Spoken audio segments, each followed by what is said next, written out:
petty revenge parents abused me in nursing homes, so I humiliated them. Ma'am, your son is here for his shift.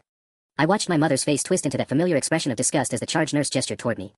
Even lying in that hospital bed with her leg elevated and wrapped in bandages, she managed to look at me like I was something she'd scraped off her shoe.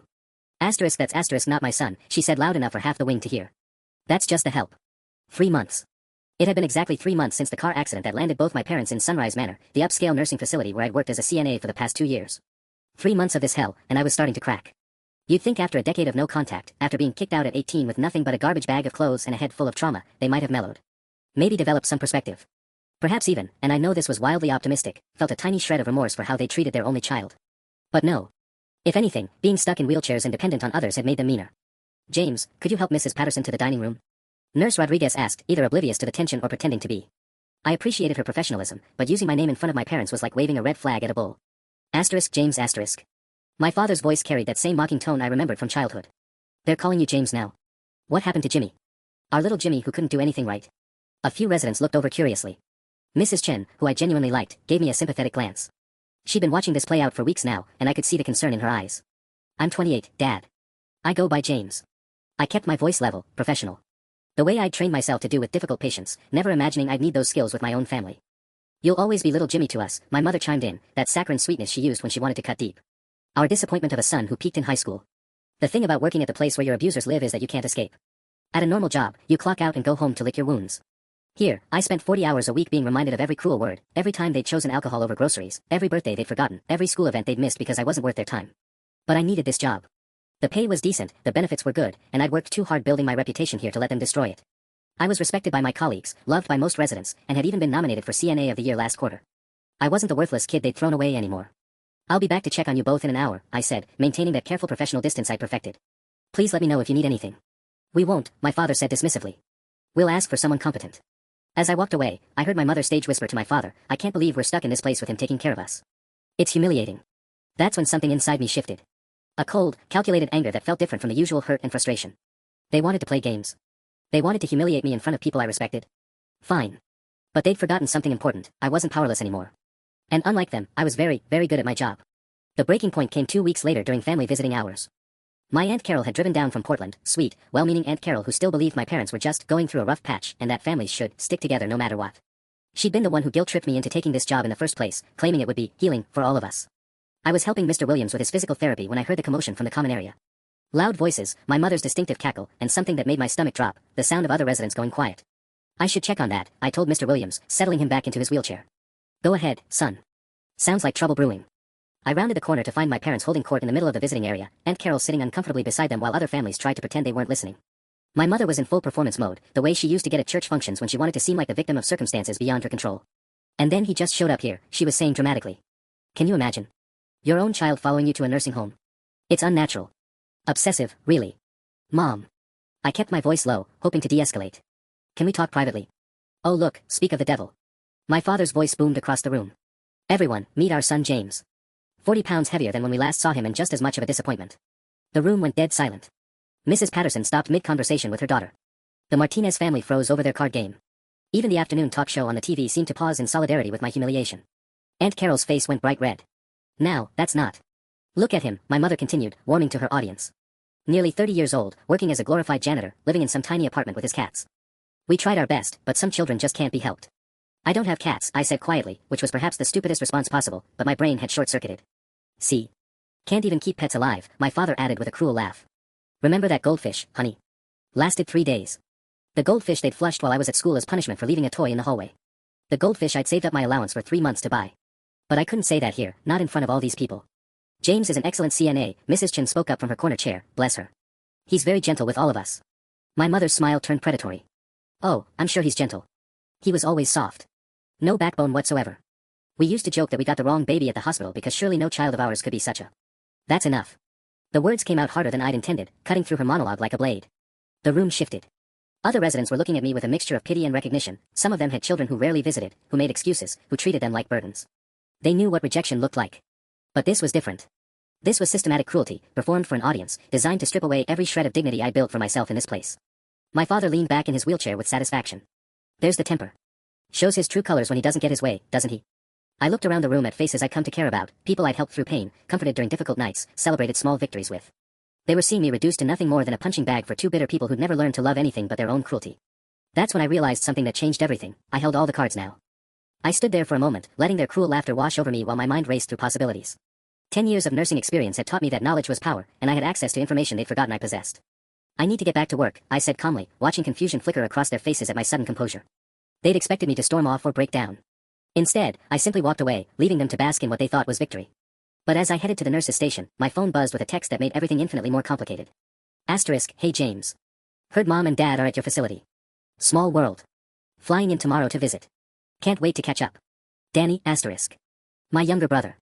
The golden child who'd escaped to California for college and never looked back. Danny, who'd somehow managed to maintain a relationship with our parents despite living 3,000 miles away. Danny, who remembered our childhood very differently than I did, probably because he'd been protected from the worst of it. I stared at the message, my carefully forming plans suddenly derailed. Danny didn't know the extent of what had happened to me. How could he? He'd been 6 when I left home. To him, I was just the older brother who'd moved out early and had some disagreements with Mom and Dad. Everything okay? Nurse Rodriguez appeared beside me, noting my expression. My brother's coming to visit tomorrow. I haven't seen him in 10 years. She raised an eyebrow. The same brother your parents never mention. That stung, but it wasn't surprising. I'd watched them light up whenever other residents talked about their children, always finding ways to bring up Danny's engineering job, his house in San Diego, his perfect wife and 2 kids. They'd never once mentioned having another son. James. Mrs. Chen had wheeled herself over to the nurse's station, something she rarely did. Could you help me to my room? I need to discuss something with you. Once we were alone, she turned to face me with the kind of direct stare that reminded me she'd been a high school principal for 40 years. How long has this been going on? She asked. What do you mean? Don't play dumb with me, young man. I've been watching this situation unfold for months. Those people treat you worse than strangers, and you just take it. I started to deflect, to give her some sanitized version about family dynamics and complicated relationships, but something in her expression stopped me. Since I was little, I admitted. It's just how they are. No. Her voice was firm. It's not just how they are. It's abuse. And tomorrow when your brother arrives, he's going to see it too, isn't he? The thought terrified me. Danny arriving to a happy family reunion, expecting to find his big brother successful and settled, only to witness our parents' public humiliation campaign. What would he think? Would he defend them? Would he finally see what I'd endured, or would he think I was being dramatic? Mrs. Chen, I can't. You can't what? Stand up for yourself. You've spent 2 years taking care of everyone in this facility with more compassion than most people show their own families. You think we haven't noticed? You think we don't see how you stay late to read to Mr. Patterson, or how you always remember Mrs. Rodriguez's granddaughter's birthday? My throat tightened. It's my job. Caring is your job. Going above and beyond every single day is who you are. And those 2 people out there are trying to destroy that. She was right, but tomorrow Danny would arrive expecting a family reunion, and I'd be caught between protecting myself and maintaining the illusion that our family was normal. The plans forming in my head suddenly felt more urgent. Because I realized something else, this might be my only chance to show someone who mattered what my parents really were. The next morning, I arrived at work with a knot in my stomach and a flash drive in my pocket. I'd spent most of the night going through the facility's policies and procedures manual, cross-referencing everything with state regulations. What I had planned was perfectly legal, completely within protocol, and absolutely devastating. But seeing Danny again changed everything. He was standing in the lobby when I walked in, and for a moment I forgot to breathe. 10 years had been kind to him, he looked successful, confident, everything our parents had always wanted in a son. Designer jeans, expensive watch, the kind of casual wealth that came from a 6-figure salary and no student debt because his college fund hadn't been raided for liquor store runs. Jimmy. His face lit up with genuine joy as he crossed the lobby in 3 quick strides. God, look at you. You look healthy. Good. Really good. The hug he pulled me into was warm and real, nothing like the stilted interactions I'd been bracing for. This was my little brother, the kid I'd read bedtime stories to, the one I'd snuck extra food to when our parents forgot to make dinner. It's James now, I said, pulling back to really look at him. And you look like a California tech bro. He laughed, that same bright sound I remembered. Guilty as charged. Silicon Valley will do that to you. But seriously, this place is incredible. When Mom said they were in an upscale facility, I didn't expect, wow. The mention of our mother made my chest tighten. Danny, before you see them, I need to tell you something. James. My mother's voice carried across the lobby like nails on a chalkboard. She was being wheeled out by another CNA, my father beside her, both of them transformed into the picture of loving parents the moment they spotted Danny. My baby. She reached up from her wheelchair to embrace him, tears actually forming in her eyes. Look at you. So handsome. John, doesn't he look wonderful? The performance was masterful. Within seconds, they become the doting parents Danny remembered, the ones who'd video called him every week, who'd celebrated his promotions and bragged about his accomplishments to anyone who'd listen. And James here has been taking such good care of us, my father added with a smile that made my skin crawl. Haven't you, son? The word son, in that context, warm, proud, affectionate, after yesterday's public humiliation made something dark and cold settle in my chest. But I nodded, maintaining my professional composure. I've been doing my best, I said carefully. He's been wonderful, my mother gushed, reaching over to pat my arm like I was a favorite pet. So attentive. So caring. We're so proud of how he turned out. Danny beamed, looking between us with obvious relief. I was worried this might be awkward, you know. Family working together and all. But this is perfect. It's like you guys finally figured things out. I caught Mrs. Chen watching from her usual spot near the window, her expression grim. She'd seen this transformation too, the Jekyll and Hyde routine my parents had perfected over the years. Present a united front when it mattered, maintain appearances, make sure the family reputation stayed intact. Why don't you three catch up? I suggested, my voice steady despite the storm building inside me. I have rounds to finish, but I'll check back in an hour. Of course, sweetie, my mother said, still performing the loving parent role. We know how important your work is. As I walked away, I heard Danny say, see. I told you guys time heals everything. We're family. That's when I knew my original plan wasn't enough anymore. They weren't just humiliating me, they were lying to Danny, manipulating him the same way they'd manipulated everyone our entire lives. Making me complicit in their deception by forcing me to stay quiet or risk looking like the unstable one. I pulled out my phone and sent a quick text to my supervisor, *, need to discuss care plan modifications for the Hendersons. Available this afternoon, *. The response came back immediately, *, of course. Everything okay, *. Everything's about to be perfect, I typed back. The afternoon care plan meeting couldn't come fast enough. I spent my rounds mechanically going through the motions, checking vitals, distributing medications, helping residents with mobility exercises, while my mind raced through what I was about to do. Every few minutes, I'd catch glimpses of Danny with our parents in a common area. They were putting on the performance of their lives, regaling him with stories about their recovery journey, and how grateful they were to have both their sons involved in their care. My father even managed to tear up when talking about how proud he was of my dedication to healthcare. It was masterful manipulation, and Danny was eating it up. James seems really settled here, I overheard him saying during lunch. You guys are lucky he was already working at such a nice place. Oh, we couldn't be more blessed, my mother replied, dabbing at her eyes with a tissue. He's been our angel through all of this. The same woman who'd called me a worthless disappointment less than 24 hours ago was now Saint fucking Mother of the Year. Mrs. Rodriguez pulled me aside during the shift change. Your brother seems nice, she said carefully. Very different from your parents. He doesn't know, I said simply. About any of it. She studied my face for a long moment. Are you going to tell him? Before I could answer, Danny appeared at the nurse's station, looking every inch the successful younger brother in his expensive clothes and easy confidence.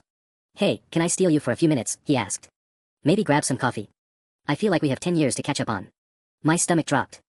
This was exactly what I'd been dreading, the one-on-one conversation where he'd want to talk about our misunderstanding with our parents, probably try to play mediator and fix our communication issues.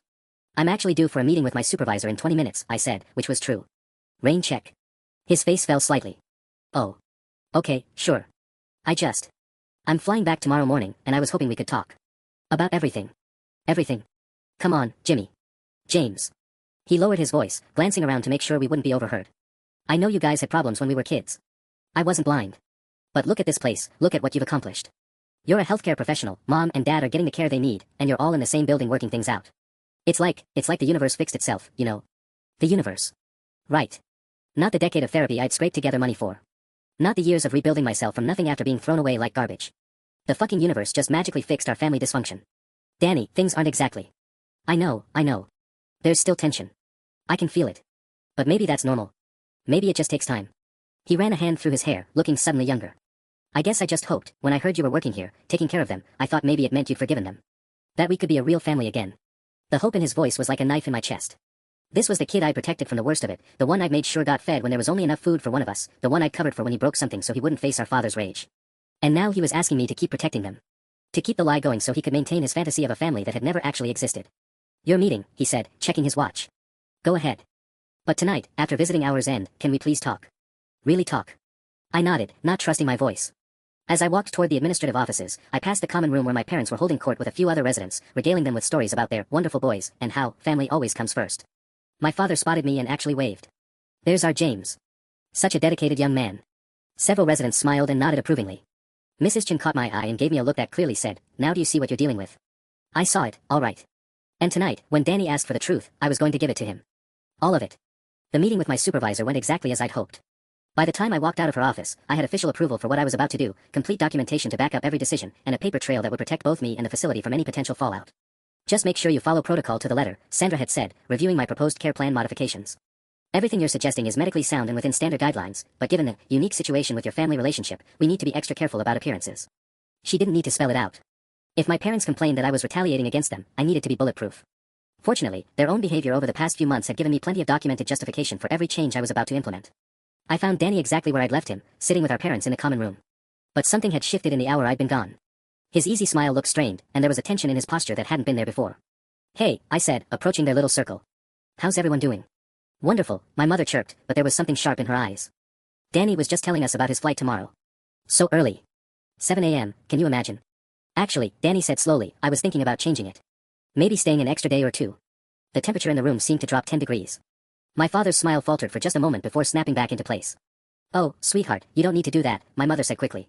You're so busy with work, and we know how expensive last-minute flight changes can be. Money's not really an issue, Mom. Danny's voice was carefully neutral. Besides, I haven't seen James in 10 years. Seems worth a few extra days. I caught the look that passed between my parents, quick, almost imperceptible, but I'd grown up reading their silent communications. Whatever had happened while I was gone, they were not happy about Danny's change of plans. What brought this on? I asked, settling into an empty chair. Danny was quiet for a moment, studying his hands. I was talking to Mrs. Chen over there. Sweet lady. She had some interesting things to say about how long you've all been here. My stomach clenched. Mrs. Chen wasn't the type to gossip, but she also wasn't the type to let cruelty slide when she witnessed it firsthand.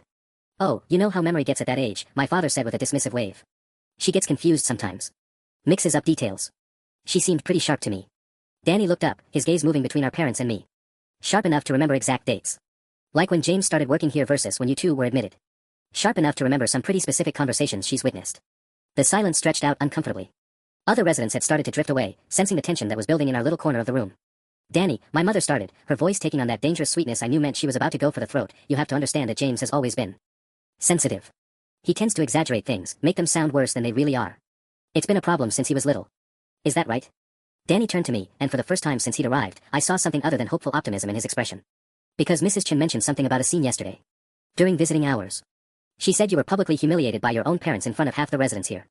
My father scoffed. That's quite an exaggeration. We were just having a family discussion. About James being fat and disappointing. About how he's a failure who can't even keep pets alive. Danny's voice was getting louder, drawing attention from across the room. Because that's what she heard. That's what everyone heard. The mask was slipping. I could see it happening in real time. My mother's face was hardening, my father's jaw was clenching. The loving parents act was becoming harder to maintain under Danny's suddenly direct questioning. Perhaps, my mother said icily, we should discuss this privately. As a family. Yeah, Danny said, standing up abruptly. I think that's exactly what we need to do. He looked at me with an expression I couldn't quite read. James, when do you get off work tonight? 11, I managed. Good. I'll be waiting. As he walked away, I heard my mother mutter under her breath, just like his brother. Always stirring up trouble where there isn't any. But for the first time in months, I found myself smiling. The truth was finally coming out, and I hadn't even started my real plan yet. The rest of my shift felt like it lasted approximately 17 years.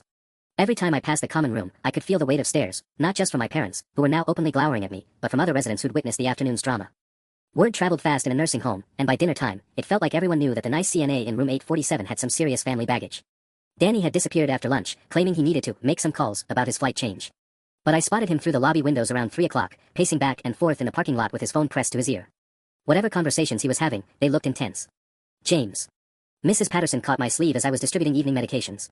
That young man who was here earlier, that's really your brother? Yes, ma'am.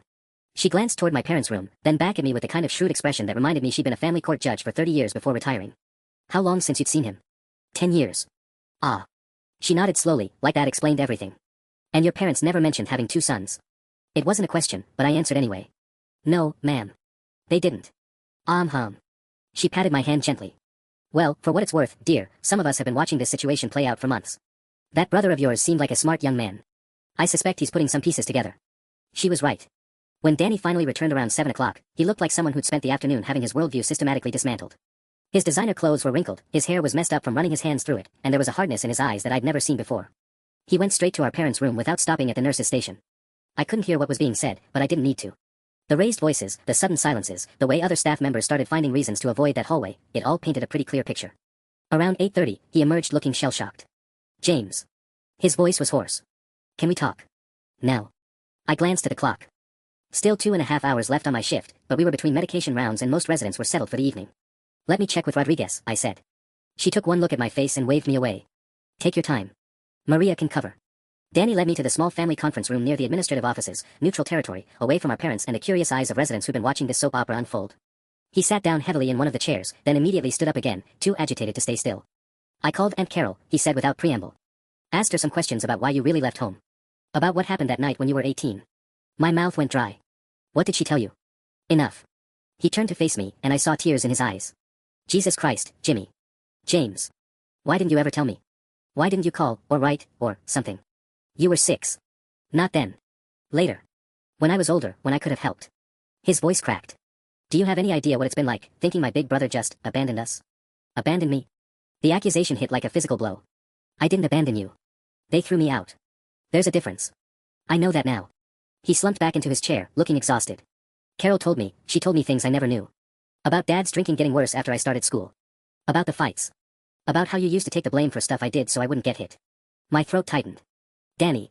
She said you called her once, about 6 months after you left. Said you wanted to know if I was okay, if I was eating enough, if they were treating me better with you gone. I remembered that call. Remembered crying in a gas station payphone at 2 in the morning, desperate for any news about my little brother but too scared to call the house directly. She said you made her promise not to tell me you'd call because you didn't want to confuse me or make things harder. Danny's hands were shaking. You were 19 years old, sleeping in your car, and you were worried about making things harder for me.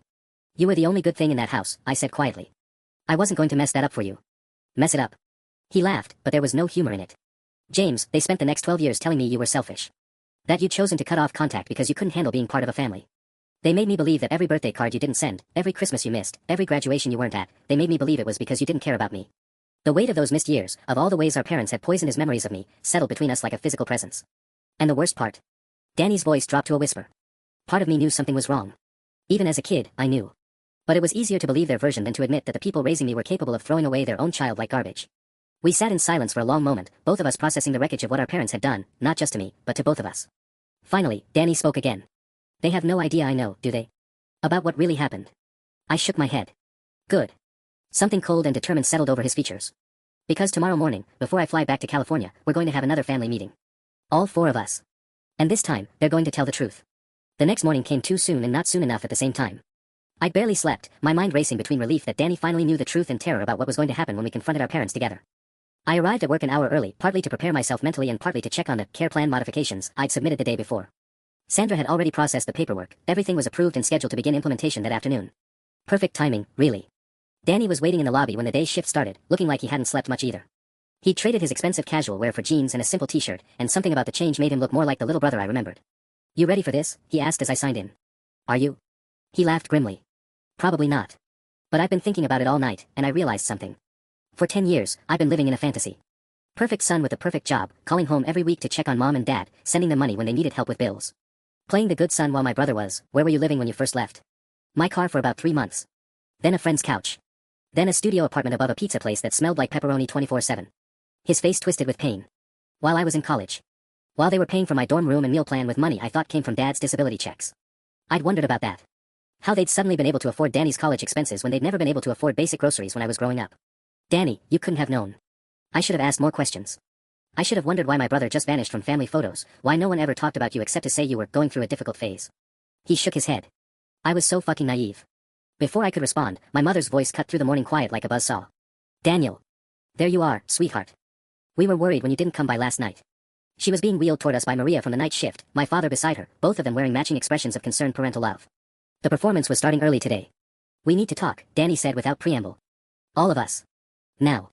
Something flickered in my father's eyes, a wariness that suggested he sensed the shift in Danny's mood even if he didn't understand the cause. Of course, honey, my mother said smoothly. James, dear, surely you can take a few minutes to visit with your family. The false sweetness in her voice made my skin crawl, but I nodded. The conference room should be available. As we made our way down the hall, I noticed other staff members and residents watching our little procession. Word had definitely spread about yesterday's drama, and everyone seemed to sense that round 2 was about to begin. Mrs. Chen caught my eye as we passed the common room and gave me what could only be described as an encouraging nod. Behind her, I spotted Mrs. Patterson and Mr. Williams whispering to each other, their expressions sympathetic but alert. Great. We had an audience for whatever was about to happen.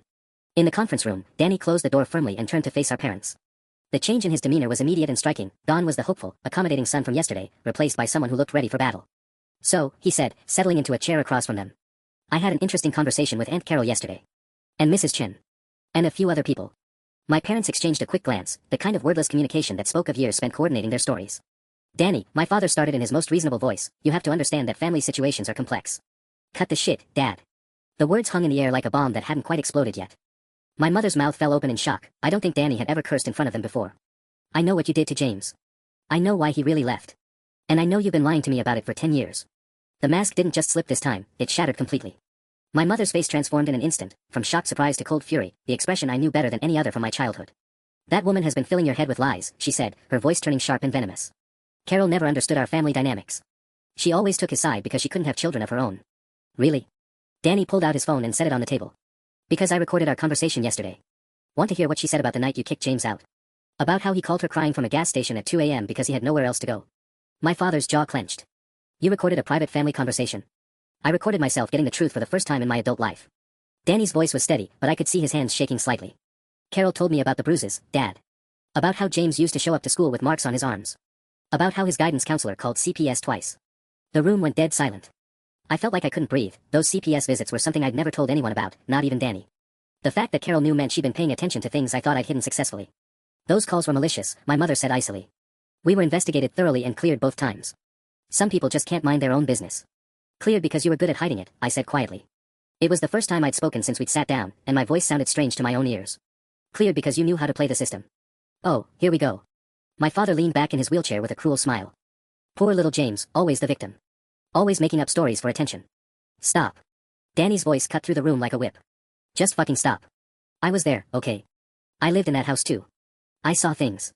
I was too young to understand what they meant. He turned to look at me, his eyes bright with unshed tears. I remember you getting in trouble for things I broke. I remember you giving me your dinner when Mom said there wasn't enough food. I remember you reading to me when I had nightmares because they told me to stop being a baby and go back to sleep. Danny, my mother started, but he cut her off. I remember the night you left, too. I was 6, not stupid. I heard the screaming. I heard Dad tell you to get out and never come back. I heard James begging to at least say goodbye to me. His voice broke on the last word. And I remember you telling him that I was better off without a worthless piece of shit for a brother. The words hit me like a physical blow. I'd never known Danny had heard that part. My father's face had gone red with anger. You were 6 years old. You don't remember half of what you think you remember. Maybe not. But I remember enough. And Carol filled in the rest. Danny stood up abruptly, pacing to the small window that looked out onto the parking lot. You want to know what really made me change my flight yesterday? It wasn't just talking to Mrs. Chin about how you've been treating James here. It was watching you. He turned back to face them, and there was something in his expression that made my parents actually flinch. I watched you for 3 hours yesterday, and I realized something. You were performing. The whole loving parents thing, the pride in your sons, the gratitude for James's care, it was all an act. And the second you thought I wasn't paying attention, I saw who you really are. My mother's mask was completely gone now, replaced by the cold contempt I'd grown up with. And what exactly do you think you saw, Daniel? I saw you mock a resident who couldn't remember her daughter's name. I saw Dad snap at his physical therapist for moving too slow. I saw you both treating the staff like servants. His voice was getting louder, more confident. But mostly, I saw how you looked at James when you thought no one was watching. Like he was something disgusting you'd stepped in. The silence that followed was deafening. Through the conference room's thin walls, I could hear the normal sounds of the facility, call buttons, distant conversations, someone laughing at a TV show. Life going on normally while my family imploded in this small, sterile room. So here's what's going to happen, Danny said finally. So here's what's going to happen, Danny said finally, his voice deadly calm. You're going to apologize to James. A real apology. Not some bullshit performance, but an actual acknowledgement of what you did to him. My father let out a bark of bitter laughter. We're not apologizing for being parents. For trying to teach him responsibility. You kicked him out at 18 with nothing but a garbage bag. Danny's composure finally cracked. He was sleeping in his car while I got a college fund. How is that parenting? Because you were worth the investment, my mother said with ice-cold precision. You had potential. You made good choices. You didn't spend your teenage years sulking and causing problems for everyone else. The words hung in the air like poison gas. Even Danny seemed stunned by the casual cruelty of it, the matter-of-fact way she'd just written off her firstborn as worthless. Jesus, Danny whispered. You actually believe that, don't you? You actually think you were justified? Before either parent could respond, there was a sharp knock on the conference room door. Through the small window, I could see Maria looking flustered. I'm sorry to interrupt, she called through the door, but we have a situation with Mr. Williams. He's asking for James specifically. I stood up gratefully, desperate for any excuse to escape this suffocating room. I should. No. Danny's hand shot out to stop me. Whatever it is, someone else can handle it. We're not done here. But my mother had seized on the interruption like a lifeline. Oh, for heaven's sake, Daniel. He has responsibilities. People depending on him. Unlike when he was 18 and couldn't even hold down a job at McDonald's. Because you sabotaged every job I got, I said quietly. The words slipped out before I could stop them, and suddenly all three of them were staring at me. You called my manager at McDonald's and told them I was stealing from the register. You showed up drunk to the grocery store when I was working checkout and caused a scene until they fired me. My father's face went white. That's not. You did it because you wanted me to fail. You wanted proof that I was as worthless as you always said I was. The knocking on the door came again, more insistent this time. Through the window, I could see Sandra, my supervisor, looking genuinely concerned. James, I'm really sorry, but this can't wait. We need you. Danny looked like he wanted to argue, but something in Sandra's expression must have convinced him this was serious. Fine. But we're finishing this conversation. All of it. As I opened the door, Sandra leaned in close. Mr. Williams fell trying to get to the bathroom on his own. He's okay, but he's asking for you and getting agitated. His daughter's here and She glanced past me at my family. Let's just say emotions are running high all around today. Perfect. Because my morning needed more family drama. I'll be right there, I told her, then turned back to the room. Danny, can you? I'll babysit, he said grimly, settling back into his chair and fixing our parents with a stare that could have melted steel. Take your time. We'll just sit here and think about accountability. My mother's mouth pressed into a thin, furious line. Daniel, you're being ridiculous. This is exactly the kind of dramatic nonsense your brother always. My brother, Danny interrupted, has built a life helping people. Taking care of people. Being the kind of son any decent parent would be proud of. So maybe the problem isn't him. As I left the conference room, I caught a glimpse of my father's face and felt a chill run down my spine. He wasn't just angry anymore, he was calculating. Planning something. And I had a sinking feeling that when I got back, things were going to be much, much worse. When I returned to the conference room 45 minutes later, the atmosphere had shifted from tense confrontation to something far more dangerous. Danny was sitting rigidly in his chair, his face pale and shell-shocked. My parents, meanwhile, looked like cats who just cornered a particularly fat mouse. Everything okay? I asked, though the answer was obviously no. Your brother has been telling us about his very successful career, my mother said with that syrupy sweetness that always preceded her worst attacks. Such impressive accomplishments for someone so young. Danny wouldn't meet my eyes. Something had happened while I was gone, something that had shifted the power dynamic back in our parents' favor. What's going on? I pressed, closing the door behind me. Oh, nothing dramatic, my father said with a casual wave. Just catching up on family news. For instance, did you know Danny's been sending us money every month for the past 5 years? $1,500, regular as clockwork. My stomach dropped. Danny. He thought it was for medical expenses, my mother continued, her voice dripping with false sympathy. Prescription costs, therapy bills, you know. Such a thoughtful son, always looking out for his aging parents. The thing is, my father picked up the thread smoothly, we've been wondering what would happen if Daniel's employer found out about some of his creative financial arrangements. Tech companies are so particular about their employees' integrity these days. Danny finally looked up, and I saw panic in his eyes. James, I never meant. I was just trying to help them. The money came from my signing bonus, and then my promotion bonuses, and I thought.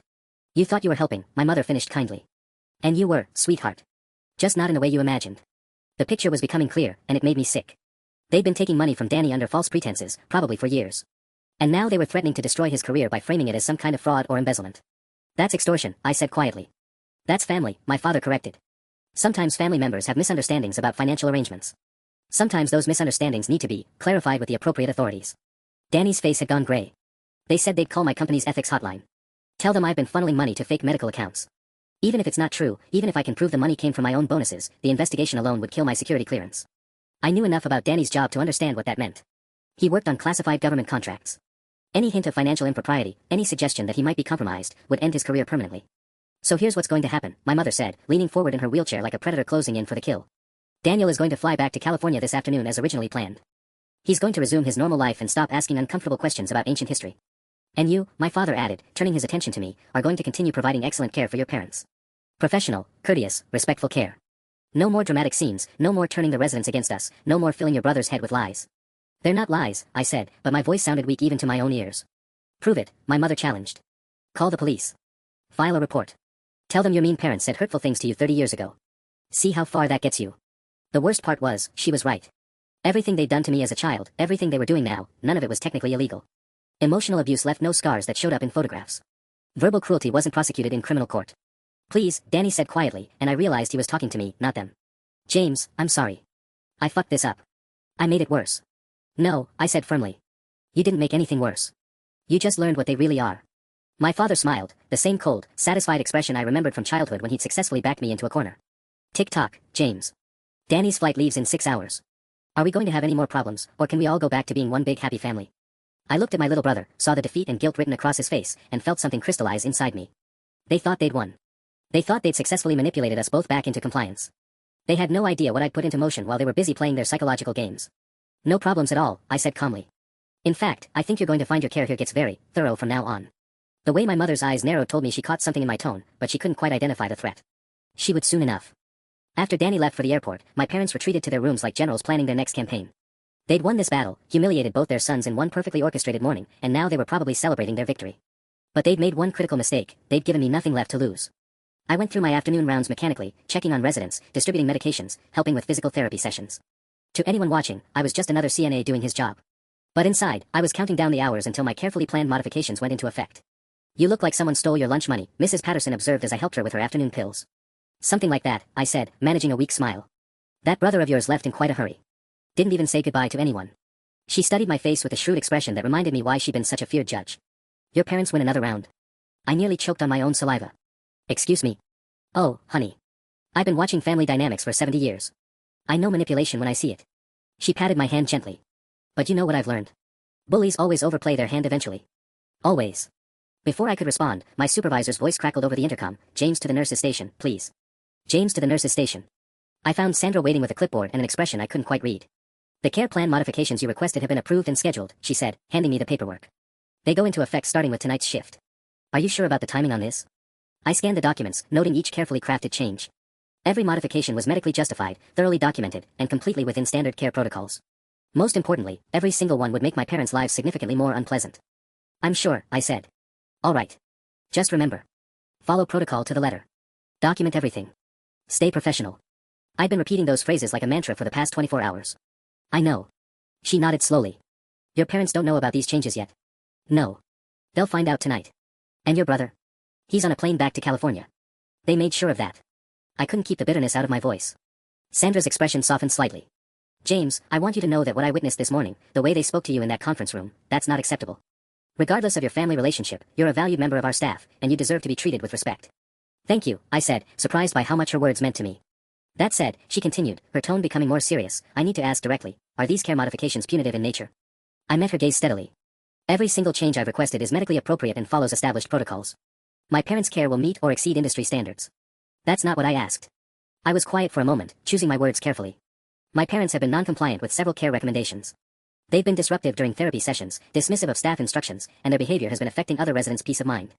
These modifications address those issues. All of which was true, documented, and completely defensible. Sandra studied the paperwork again, then looked back at me. 6 months ago, you nominated for Employee of the Year.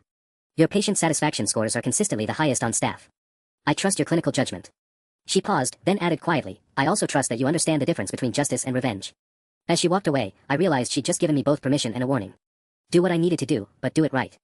I looked at the clock. 4 hours until the evening shift began implementing my modifications. 4 hours until my parents learned what accountability actually felt like. The evening shift change couldn't come fast enough, but when it finally arrived at 7 p.m., I found myself paralyzed with a mixture of anticipation and dread. I'd spent 10 years dreaming of this moment, the chance to finally make my parents face consequences for their actions. Now that it was here, my hands were actually shaking. Deep breaths, I muttered to myself, reviewing the care plan modifications one final time. Everything was perfect, documented, and justified. But as I watched the evening staff begin their rounds, I realized I'd made a critical miscalculation. I wouldn't be here to see it happen. My shift ended at 7 p.m. The modifications would be implemented by the night staff, and I wouldn't be back until tomorrow morning. Which meant I'd spend the next 14 hours wondering if my plan had worked, if my parents had figured out what was happening, if they'd found a way to retaliate before I could see their reactions. James. Maria, the evening charge nurse, approached with a concerned expression. I reviewed the Henderson care modifications. Some of these seemed extensive. My stomach dropped. Maria had worked here longer than anyone, and she knew my parents' history with me better than most staff members. If she was questioning the changes. Is there a problem with the documentation? I asked carefully. No, everything's properly justified. It's just. She glanced around to make sure we wouldn't be overheard. Hourly position checks. Supervised bathroom breaks. Enhanced dietary monitoring.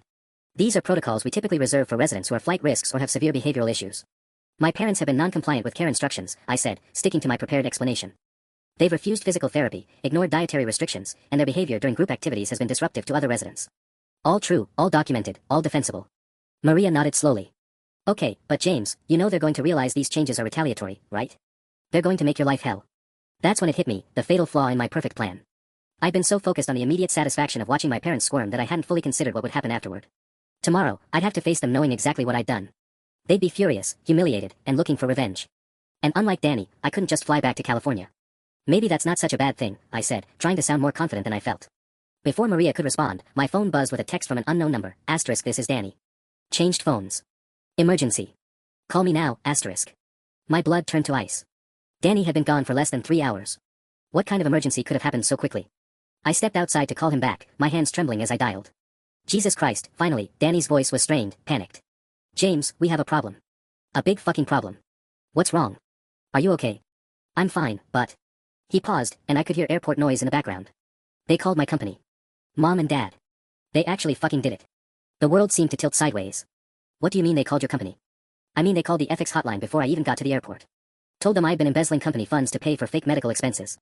My security manager is waiting for me when I land. I'm suspended pending investigation. Danny, I'm so sorry. That's not the worst part, he interrupted. They also called Adult Protective Services. Told them you've been abusing your position here to neglect and mistreat elderly residents. Specifically them. The phone nearly slipped from my numb fingers. An APS investigation could destroy everything, my career, my reputation, potentially even result in criminal charges if they believed my parents' lies. James, you need to get out of there. Tonight. Before. The line went dead as my phone's battery died. I stood in the parking lot, staring at the black screen, feeling my carefully constructed plan crumble around me. My parents hadn't just won this round, they'd launched a nuclear strike that could destroy both Danny's career and mine. And I just implemented a series of care modifications that would look incredibly suspicious to any investigator. As I walked back toward the building, I saw Sandra's office light was still on. Through the window, I could see her on the phone, her expression grim. They'd already called. The investigation was already beginning. And I was about to become the primary suspect in an elder abuse case. I stood frozen outside Sandra's office, watching her pace back and forth while speaking in hushed, urgent tones. Every few seconds, she'd glance toward the window, and I knew with sickening certainty that she was talking about me. My phone was dead, Danny was suspended and unreachable, and I just spent the afternoon implementing what would now look like a vindictive care plan against 2 elderly residents who'd accused me of abuse. The timing couldn't have been worse if I'd planned it. Through the glass, I saw Sandra hang up and immediately reach for a thick folder, the kind used for incident reports and formal investigations. When she looked up and spotted me standing there, her expression shifted to something between sympathy and professional wariness. She motioned for me to come in. "James, we need to talk." Her voice was carefully neutral as she gestured to the chair across from her desk. "I just received a call from Adult Protective Services." "I know." There was no point in pretending otherwise. "My brother texted me before his flight. Our parents called his employer too." Sandra's eyebrows shot up. "His employer?" "They accused him of financial fraud. He's been suspended pending investigation." The words felt surreal coming out of my mouth. 3 hours ago, Danny had been ready to confront our parents about decades of abuse. Now his career was in ruins. Jesus. Sandra rubbed her temples, looking suddenly exhausted. "James, I need you to understand something. The allegations they've made are serious. They're claiming you've been withholding pain medication, providing substandard hygiene care, and using your position to humiliate them in front of other residents. Each accusation hit like a physical blow. None of that is true. I know. Your patient care records are exemplary, and frankly, if half the staff hadn't witnessed your parents' behavior over the past few months, this might be more complicated." She leaned forward, her expression grave. "But the timing of these care plan modifications. James, an investigator is going to look at this and see retaliation." My mouth went dry. "The modifications are all medically justified." "I know that. You know that. But explaining the nuances of clinical decision-making to an APS investigator who's looking for evidence of abuse." She shook her head. "It's going to be challenging." Through the office window, I could see the evening shift beginning their rounds. Maria was approaching my parents' hallway with a clipboard, probably to implement the first round of enhanced monitoring I'd requested. In about 10 minutes, my mother would discover that her evening routine now included supervised bathroom breaks and hourly welfare checks. It was going to look exactly like what it was, calculated humiliation disguised as medical care. "Sandra, I need to withdraw those modifications. Tonight, before. Too late." She held up a hand to stop me. "The investigator specifically asked about any recent changes to your parents' care plans. If we reverse course now, it looks like we're trying to hide evidence." A knock on the office door interrupted us. Through the glass, I could see Mrs. Chen in her wheelchair, looking more determined than I'd ever seen her. "I'm sorry to interrupt," she said as Sandra opened the door, "but I need to speak with both of you. About the Henderson situation." Sandra glanced at me, then back at Mrs. Chen. "Ma'am, this really isn't. The Hendersons have been terrorizing that boy for months," Mrs. Chen said firmly, wheeling herself into the office without invitation. "I've been documenting everything I've witnessed, and if there's going to be an investigation, someone needs to know the truth." She reached into her purse and pulled out a small notebook, its pages filled with precise handwriting. Dates, times, exact quotes. Every cruel thing they've said, every time they've humiliated him in public, every lie they've told about his care. She fixed Sandra with a stare that probably once terrified entire classrooms. "I spent 40 years dealing with bullies, and I know the difference between a victim and an abuser." Sandra accepted the notebook with obvious surprise. "Mrs. Chen, I appreciate your concern, but there's more." Mrs. Chen's voice was steady, but I caught the slight tremor in her hands. "They approached me yesterday afternoon. The Hendersons. Asked if I'd be willing to make a statement about James's unprofessional behavior if anyone came asking questions." The room went silent. Even the ambient noise from the hallway seemed to fade as the implications of her words sank in. "They were planning this," I said slowly. "Before the confrontation with Danny, before the care modifications. They were already setting up a false abuse claim." Sandra's face had gone pale. "What exactly did they ask you to say?" Mrs. Chen opened her notebook to a recent entry. "They wanted me to confirm that James had been rough during care procedures, that he'd made inappropriate comments about their medical conditions, and that other residents had complained about his attitude." She looked up at me with something like maternal protectiveness. "I told them that if they ever approached me with such lies again, I'd report them myself." But even as relief flooded through me at having a witness to my parents' manipulation, I realized we still had a massive problem.